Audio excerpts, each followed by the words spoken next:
my laptop died on Sunday, so I've not practiced since I said it. So there's no point in delaying it, is there? So excuse me, and my colleague's not even here to watch his truck in the car. So I'm going to talk about this project, which we delivered in 8 regions across the UK in 2010 and 2011, including one place in Wales, which was Pontardawe. And I'm just realising just how long 20 seconds is. It was funded with By Without Walls, which is a consortium of outdoor commissioners for outdoor arts, and we wanted to investigate how to create circus in an outdoor environment, which was something we'd never done, and we wanted to engage with the community to do that. So we started by putting a round thing in the middle of a park and going, let's take a ring from inside the tent and put it outside, see how we can get on, because that will enable a lot of people to see it and be close enough to see it as well, because quite often with spectacle you see things in the distance and they're really tiny and there's no connection with the audience whatsoever.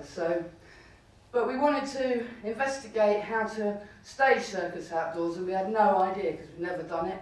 So we thought we would engage with a whole variety of different community groups that were rather good at doing what they do, because quite often we find that amateur groups are better than professionals in things that they do. So we met all sorts of people. We engaged with kickboxers, gymnasts, dancers, funny people that walk on balls.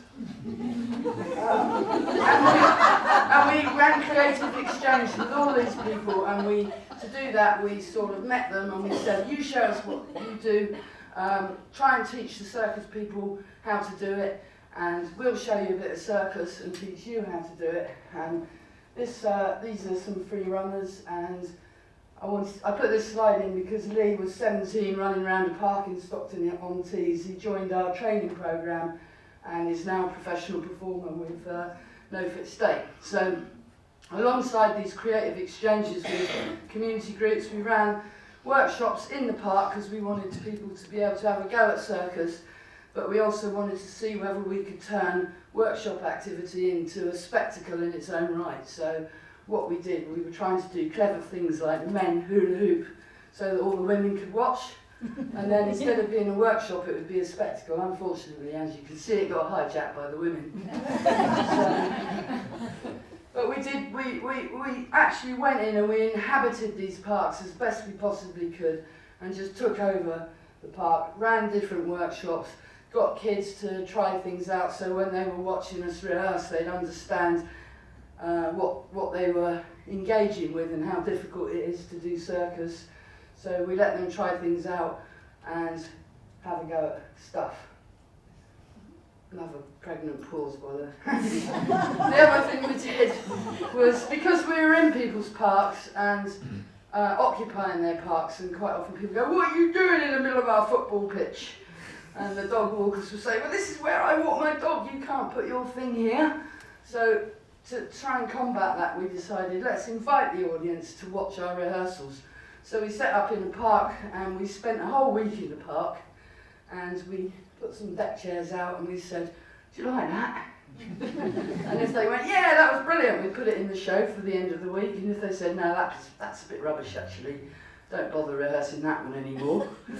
So by being there in the park in the week, we created stuff that the audience could directly feed into and give us a direct response on whether they like the work or not. And there's a little prize for anyone that recognises him. Anyone? That's Brian Eno sitting in a deck chair watching NoFit State do their rehearsals.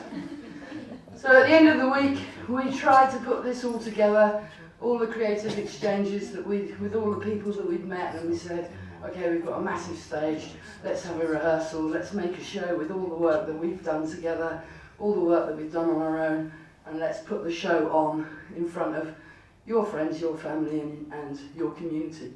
So, by working with different groups and finding out what things that they did really well, we could experiment with what worked in circus on a huge scale, which was really inspiring for us. And we could create large images with lots of people doing lots of things the same. and it was quite successful. Wow. That's us performing it in Brighton to 7,000 people, and you know, we really enjoyed the performance with 100 different community groups, varying from choirs, drummers, free runners, people that we've dragged off the skate park and that sort of thing. I put this slide in because these three were all three of them are free runners that we'd sort of discovered in various parts of the country, who came along and joined us on all of the projects, and then have ended up being either trainees in NoFit State's training programme or professional artists with other companies. So that's the kind of legacy that we're trying to leave behind. But the project also enabled us in our artistic development to discover what worked outdoors. And when we went on to cast for our next project, which was Barricade, funded by a European partnership, we could specifically say, well, we're going to look for martial artists because that was really good, and we're going to look for people that can do specific skills. So that's what we did when we were casting this new show. So that's how it influenced the company's professional work. But also we skinned that whole project down because we said that worked really well for parks, but it's really expensive. Can we do this on a smaller scale? So we then started experimenting, taking the same sort of model into urban settings, setting up a load of caravans and a load of structures, still doing the professional performance, still working with community groups in advance to show them off into in a professional environment, and still doing public workshops. So that's what we're up to now. Thank you. Yeah.